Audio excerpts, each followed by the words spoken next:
وفي أمتي 5 خصال في رمضان لم تؤتهن أمة قبلهم خلوف فم السائل عند الله بريح المسك وتستغفر لهم الحيتان حتى يصبر ويزين الله عز وجل كل يوم جنتهم ثم يقول يوشك عبادي الصالحون أن يلقوا عنهم المؤونة ويسير إليه وتسقط فيه نبت الشياطين فلا يخلصون فيه إلى ما كانوا يخلصون إليه في غيره ويغفر لهم في آخر ويغفر لهم في آخرين.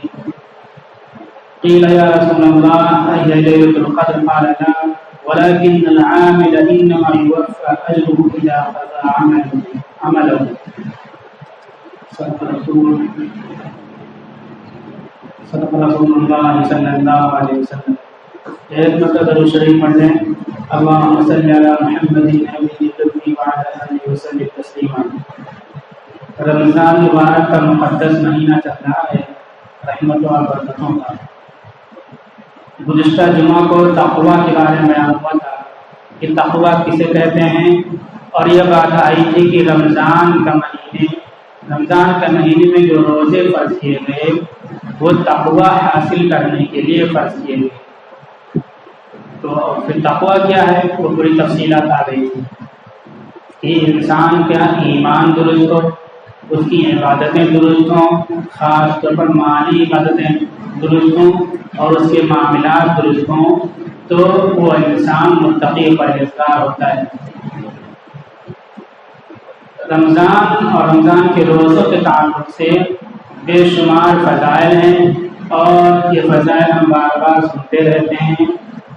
وذکر فإن الذکر تنفع المؤمنین، آپ دہراتے رہیے، بار بار کہتے رہیے. اس سے کیا ہوتا ہے کہ انسان ریچارج ہو جاتا ہے اور اس سے نفع ہوتا ہے اور احساس بیدار ہوتا ہے.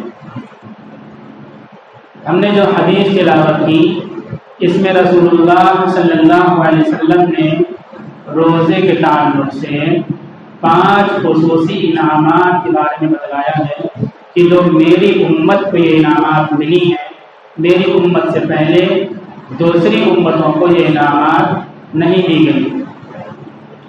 آپ صلی اللہ علیہ وسلم فرماتے ہیں اعطیت امتی 5 خصال فی رمضان، میری امت 5 خصوصی چیزیں رمضان میں دی گئی ہیں.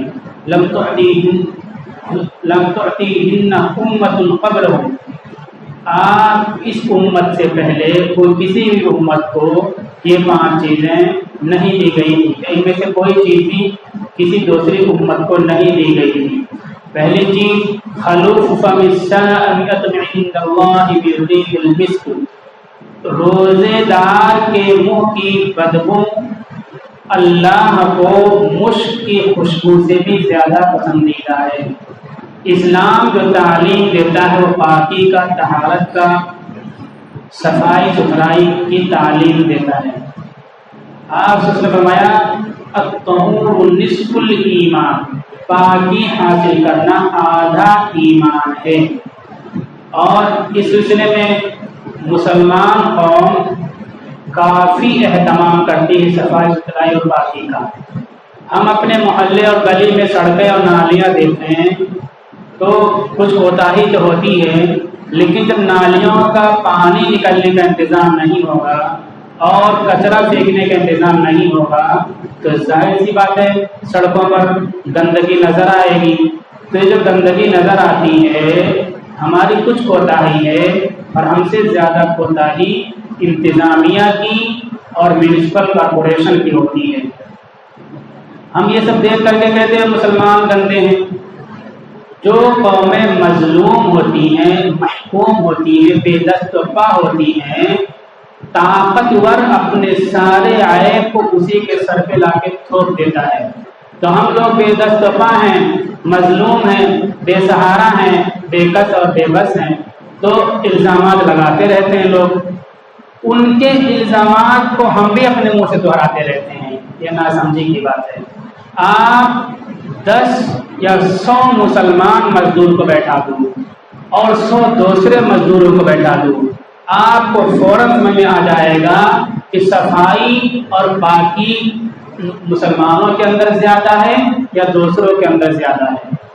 تو مسلمان فرمان نبوی کی وجہ سے، اسلامی تعلیمات کی وجہ سے پاکی صفائی ستھرائی کا بہت زیادہ اہتمام کرتے ہیں۔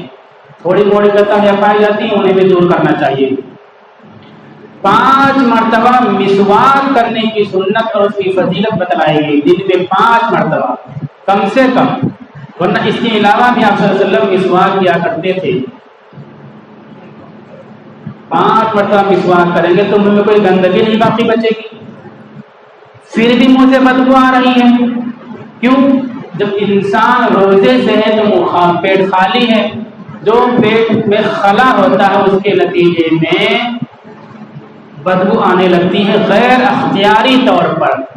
تو اب یہ بدبو ایسی چیز تھی جو روزہ دار کو مایوس کرنے والی تھی، اور جو اسلام کی تعلیمات ہیں ان تعلیمات سے بظاہر ہٹانے والی نظر آ رہی تھی، اور اس کے نتیجے میں مسلمان بے چین ہو جاتا کہ ایک طرف اللہ کے نبی کا فرمان، اسلام کی تعلیمات کہ تم صاف ستھرے رہو، تمہارے منہ سے بدبو نہ آنے پائے، تمہارے جسم سے بدبو نہ آنے پائے، تمہارے کپڑوں سے بدبو نہ آنے پائے، دوسری طرف کہ روزہ رکھتے ہیں تو منہ سے تعفن اور اسمیل آ رہا ہے، تو اب کیا ہونا چاہیے؟ تو یہ غیر اختیاری چیز ہے، اس پر جو مایوسی ہو رہی تھی اہل ایمان کو، خاص طور پر یہ صفت اس امت کے دی گئی کہ امت کو، روزے داروں کو روزے کی وجہ سے منہ میں اٹھنے والی اسمیل اور بدبو پر مایوس نہیں ہونا چاہیے، بلکہ یہ تعفن اور اسمیل اللہ کو پسند ہے۔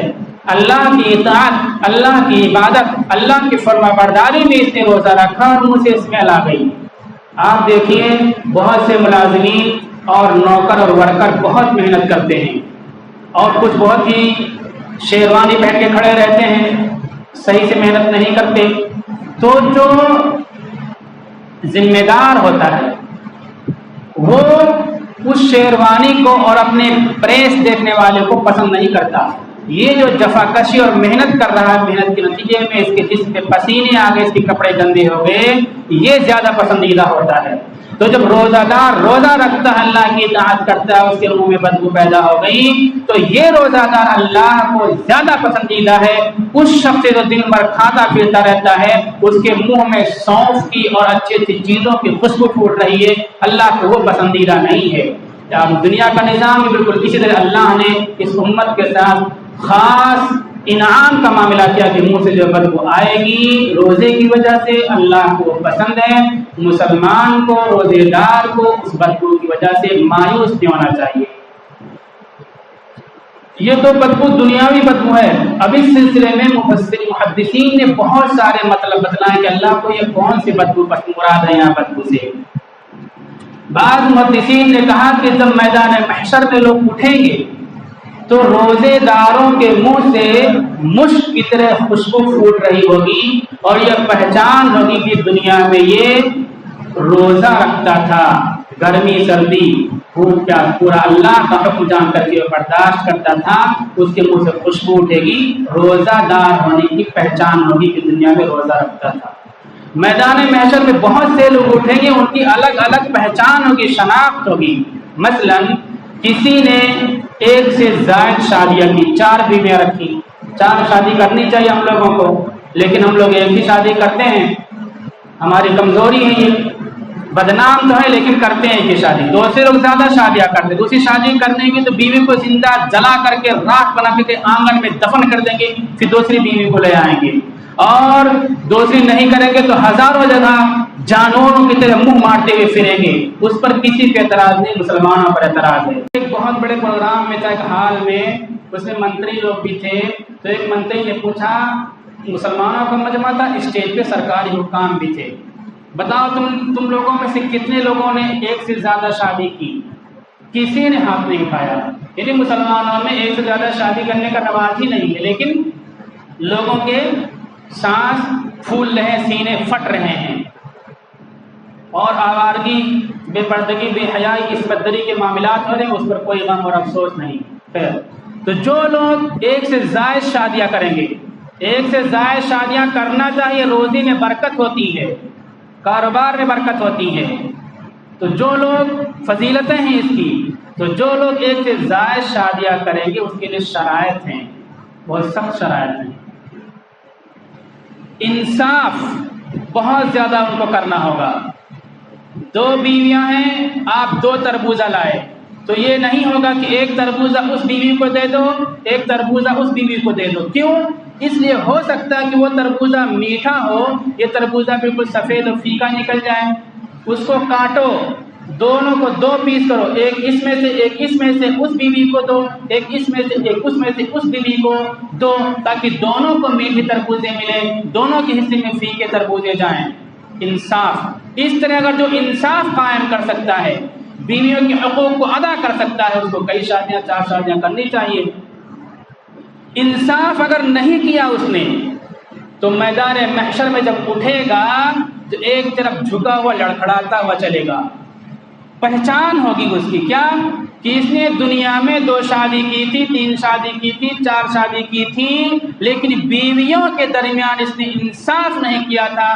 بیویوں کے درمیان نا انصافی کرنے والے کی یہ پہچان ہوگی کہ وہ جھک کر کے لڑکھڑا کر کے اور لنگڑا کر کے چلے گا ایک طرف، یہ پہچان ہوگی۔ اسی طرح سے دنیا میں جن لوگوں نے انصاف نہیں کیا ہوگا، نیائے نہیں کیا ہوگا، جن کو حکومت ملی ہوگی، جو پنچ بنے ہوں گے، جو حاکم اور فیصل بنے ہوں گے، جو جج بنے ہوں گے، انہوں نے فریقین کے درمیان انصاف نہیں کیا ہوگا۔ اللہ کے نبی صلی اللہ علیہ وسلم فرماتے ہیں قیامت کے دن میدان محشر میں اٹھیں گے، ان کے ہاتھ پیچھے بندھے ہوئے ہوں گے۔ یہ پہچان ہوگی کہ دنیا میں یہ حاکم تھے، یہ پنچ تھے، یہ جج تھے، یہ فیصل تھے، یہ حکمراں تھے، یہ عدالتوں اور قلمدان کے مالک تھے، یہ پہچان ہوگی۔ اگر دنیا میں انہوں نے انصاف کیا ہوگا اور نیائے کیا ہوگا تو وہ انصاف آ کر کے ان کے ہاتھ کو کھول دے گا۔ انصاف نہیں کیا ہوگا، ظلم کیا ہوگا، کمزوروں کو ستایا ہوگا، تو وہ ان کا ہاتھ ایسے کے ایسے بنا رہے گا، انہوں نے انصاف نہیں کیا، پہچان ہوگی۔ آج حالات کیا ہے انصاف کے اور نیائے کے، کیا صورتحال ہے آپ دیکھ لیجئے۔ مظلوم اور شوشت اور پرتاڑت کو مجرم بنایا جاتا ہے، اور جو تلواریں اٹھا کر کے چلتے ہیں، عزت آبرو لوٹنے کی باتیں کرتے، دکانوں اور گاڑیوں کو جلاتے نظر آتش کرتے ہیں، ان کے ساتھ نیائے کے مالک اور انصاف و قلمدان کے مالک کھڑے ہیں۔ بغیر کسی پرکریا اور نظام و تحقیق اور جانچ کے مظلوموں کے گھروں کو منہدم کر دیا جاتا ہے۔ کہا یہ جاتا ہے کہ دوشیوں کو سزا دی جائے گی، نردوشوں کو سزا نہیں دی جائے گی۔ یہ بتاؤ ایک آدمی نے اگر بالفرض پتھر پھینکا تھا تو بال بچے، عورتیں اور بوڑھے ان لوگوں نے کون سا جرم کیا تھا جن کو ان کے گھروں سے محروم کر دیا گیا، نکال دیا گیا؟ دنیا کے کون سے نیائے و عدالت کا یہ قانون ہے؟ اللہ کا نظام یہ کہ ایسے ظالموں کی پہچان میدان محشر میں ہوگی، ان کے ہاتھ بندھے ہوئے ہوں گے، چونکہ دنیا میں انہوں نے انصاف نہیں کیا ہوگا، اس لیے ان کے ہاتھ نہیں کھلیں گے۔ مظلوموں کو ظالم کیسے بنایا جاتا ہے، اور جو ظالم ہے اپنے کو مظلوم بنا کر کے پیش کرتا ہے، مظلوم اپنی مظلومیت نہیں بیان کر پاتا ہے۔ یہ ہماری کمی اور کمزوری ہے، مظلوموں کی کمی اور کمزوری، اپنے اوپر ہونے والے ظلم کو بیان کرنا چاہیے، بتانا چاہیے لوگوں کو۔ گالی دینا ضروری نہیں، الٹی سیدھی باتیں کہنا ضروری نہیں ہے، لیکن اپنے ساتھ ہونے والے اتیاچار کو انسانوں کے سامنے، عالم کے سامنے پیش کرنا شریعت کا حکم ہے اور سنت کا نظام ہے۔ ہم پیش بھی نہیں کر پاتے۔ وہ ظالم ہیں، دن کے اجالے میں ظلم کرتے ہیں، پھر بھی کہتے ہیں ہم پر پتھر پھینکا گیا، ظلم ہوا۔ آپ گھر جلا رہے ہو، دکانیں جلا رہے ہو، گاڑیاں جلا رہے ہو، اوپر سے عورتیں بچے جھانک رہے ہیں، ان جھانکتے ہوئے بچوں کو کہا جاتا ہے کہ پتھر پھینک رہے ہیں، اور پھر گھروں کو منہدم کر دیا جاتا ہے۔ تو یہ پہچان ہوگی ظالموں کی، ناانصافی کرنے والوں کی، کہ ان کے ہاتھ میدان محشر میں بنے ہوئی ہوں گی۔ بالکل جی اسی طرح سے روزے داروں کی یہ پہچان ہوگی، جب میدان محشر سے اٹھیں گے تو ان کے منہ سے مشک کی خوشبو پھوٹ رہی ہوگی۔ ہم میں ہر شخص اس بات کے لیے آمادہ اور تیار ہے کہ روزے کی حالت میں ہمارے منہ سے بدبو آئے، ہم کو یہ گوارا ہے، لیکن روزہ توڑ دے، روزہ چھوڑ دے، یہ نہیں ہو سکتا، کیونکہ میدان محشر میں جب اٹھیں گے تو ہمارے منہ سے خوشبو پھوٹے گی اور یہ پہچان ہوگی کہ روزے دار تھے۔ پہلی تشریح یہ کی گئی ہے، اس کے علاوہ اور بھی تشریحات کی گئی ہیں، اور ایک تشریح اور کی گئی کہ سیم یہی بدبو اللہ کو پسند ہے، روزہ کی وجہ سے یہ بدبو پیدا ہوئی جس کی میں نے تشریح کر دی۔ پہلی خصوصیت، روزہ دار کے منہ کی بدبو اللہ کو پسند ہے۔ دوسری خصوصیت، وَتَسْتَغْفِرُ لَهُمُ الْحِيتَانُ، حتی یفطر، ان کے لیے مچھلیاں، سمندر کی مچھلیاں استغفار کیا کرتی ہیں، اللہ سے مغفرت طلب کیا کرتی ہیں۔ جب انسان اللہ کی اطاعت و فرما برداری اختیار کرتا ہے، ہر موقع پر، زندگی کے ہر لمحے میں اللہ کے احکامات کو پورا کرنے کی فکر کرتا ہے، اور اس کو ہمیشہ یہ خیال رہتا ہے کسی موقع پر اللہ کی نافرمانی اور معصیت نہ ہو جائے، تو یہ انسان اللہ کو پسند ہوتا ہے۔ یہی چیز تو تقویٰ ہے، تقویٰ اس کے اندر آ جاتی ہے، تقویٰ کی صفت آ جاتی ہے تو اللہ کو یہ پسند ہوتا ہے، محبوب ہوتا ہے۔ اللہ تعالیٰ آسمان بالا کے فرشتوں سے، جبریل علیہ السلام سے کہتے ہیں کہ میں فلاں بندے سے محبت کرتا ہوں، تم بھی محبت کرو۔ وہ محبت کرنے لگتے ہیں، وہ اپنے سے نیچے والے فرشتوں کو کہتے ہیں فلاں بندہ اللہ کا محبوب ہے اور تم اس سے محبت کرو، وہ فرشتے محبت کرنے لگتے ہیں، وہ فرشتے اپنے سے نیچے والے کا۔ اس طرح زمین میں ایسے لوگوں کی مقبولیت رکھ دی جاتی ہے، مقبول ہو جاتے ہیں، اتنے مقبول ہوتے ہیں کہ زمین سے ہٹ کر کے سمندر میں موجود مخلوق بھی ایسے بندوں سے محبت کرنے لگتی ہیں۔ یہ قرآن کی آیت ہے۔ ان الذين آمنوا وعملوا الصالحات سيجعل لهم الرحمن ودا، جو لوگ ایمان لائے اور اچھے اعمال کے حق تعالی شان ہو، ان کے لیے دنیا ہی میں محبوبیت فرما دیں گے اور دنیا میں وہ مقبول ہوں گے۔ آج ہمارے ساتھ کیا حالات ہیں، کیا معاملات ہیں، ہم ایسا محسوس کرتے ہیں، ایسا سوچتے ہیں کہ ہمارے تعلق سے بہت زیادہ نفرت پھیل چکی ہے۔ اگر بہت زیادہ نفرت، یہاں کے میجورٹی ہمارے خلاف کھڑا ہو جائے تو دنیا کی کوئی طاقت ہم کو بچا نہیں سکتی۔ میجورٹی اور بہت سنکھیت ہمارے خلاف نہیں ہے، یہ ذہن سے نکال دیں، اس سے بڑی کیا چیز ہوتی۔ ہر طرف، ہر جگہ، ہر پلیٹ فارم پر جھوٹ بول بول کر کے نفرت کا زہر لوگوں کے ذہنوں میں بھرا جاتا ہے، پھر بھی بہت سنکھیت ہمارے خلاف نہیں ہے۔ چند فتنہ پھیلاتے ہیں اور آگ میں آگ لگاتے ہیں اور طوفان برپا کیے ہوئے ہیں۔ وہ جو حالات ہیں، معاملات ہیں، یہ چلتا رہے گا، حق کے مقابلے میں باطل اس طرح شرارتیں کرتا رہے گا۔ اس کے علاوہ اللہ تعالیٰ کہتے ہیں ایمان کے ساتھ عمل صالح جو کرے گا اس کی مقبولیت اور محبوبیت رکھی جائے گی۔ عمل صالح، نیک عمل کسے کہتے ہیں؟ ہمارا آپ اس کو سوچیں اور طے کریں۔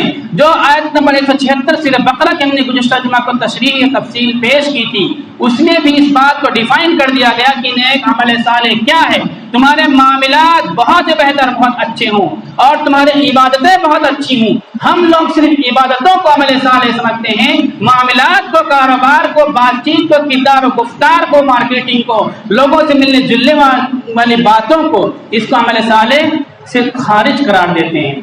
غلط ہے، وہاں بھی عمل صالح نظر آئے گا۔ اس کے علاوہ عمل صالح یہ ہے کہ ہماری زندگی سے، ہمارے کردار سے، ہمارے فن سے، ہمارے علم سے، ہماری صلاحیت سے، ہماری استعداد سے اللہ کے مخلوق کو آرام اور راحت پہنچے۔ اب اس سلسلے میں اتنی اپنے آپ پر محنت کریں، اتنی پریپریشن کریں، اپنے کو اتنا تیار کریں کہ ہم سماج کی ضرورت بن جائیں۔ ان کو میڈیکل ریلیف کی ضرورت ہو تو ہمارے سماج میں ڈاکٹر موجود ہوں، ان کو قانون کی ضرورت ہو، قانون رہبری کی ضرورت ہو، ہمارے سماج میں قانون داں موجود ہوں، ان کو کسی بھی قسم کی کوئی بڑی ضرورت، چھوٹی ضرورت پیش آ جائے، ہمارے سماج میں ایسے افراد موجود ہوں جو ان کی ضرورت بن جائیں۔ الیکٹریشین ہے، پلمبر ہے، مستری کا کام ہے اور بہت سارا کام ہے، ٹیوبی کا کام ہے، ہر کام میں اتنی صفائی، اتنی مہارت اختیار کریں کہ ہم ان کی ضرورت بن جائیں اور معاملات اتنے صاف و ستھرے ہوں کہ بالکل فنش کر کے اسی معیار کے مطابق لوگوں کو دے دیں، ضرورت بن جائیں، اعمال صالحہ اختیار کریں تو ہم مقبول ہوں گے، ہماری محبت لوگوں کے دلوں میں پیدا ہوگی۔ میں شاید بیان کر چکا لیکن پھر کہہ دوں، الجزائر کے اندر مسلمانوں کا داخلہ منع تھا کہ مسلمان جہاں آتے حکومتوں پہ قبضہ کر لیا کرتے ہیں۔ اندلس کے اندر مسلمان ایک طرف سے قتل کیے جا رہے تھے، غول کے غول اور فوج کے فوج مسلمان قتل کیے جا رہے تھے، بھاگنے کی کوئی جگہ نہیں تھی۔ مسلمان فنکار، اطباء چھپ چھپا کے الجزائر میں پہنچ گئے، جنگلوں میں رہا کرتے تھے، وہاں لوگوں کا علاج کرتے، جو دوا دارو دیتے، ضروریات پوری کرتے، ہوتے ہوتے اس الجزائر میں جہاں مسلمانوں کی انٹری بنا تھی، 30 سال کے بعد پورا الجزائر مسلمان ہو گیا اور اسلام کے سائے میں آ گیا۔ تو ہم سماج کی ضرورت بن جائیں گے، خدمت کریں گے. اللہ تعالیٰ کہتے ہیں تقوی یہ ہے، پرہیزگاری یہ ہے، نیک عمل یہ ہے، جو مومن ہوگا اور نیک ہوگا اس کی محبت زمین پہ رکھ دی جائے گی. ہم لوگ اللہ کا پیغام لوگوں تک نہیں پہنچا سکے، دین کی بات نہیں بتا سکے، بتانے کے لیے تیار نہیں ہیں اور لوگوں کو دوزخ سے بچانے کی فکر نہیں کرتے ہیں، تو پھر صالح عمل صالح کی کمی ہمارے اندر آ گئی. اس لیے بھی یہ حالات پیدا ہو رہے ہیں. تو دو باتیں میں نے آپ کے سامنے پیش کی، خلف فم الصائم اور محبوبیت رکھی جاتی ہے روزے کی وجہ سے. اللہ تعالیٰ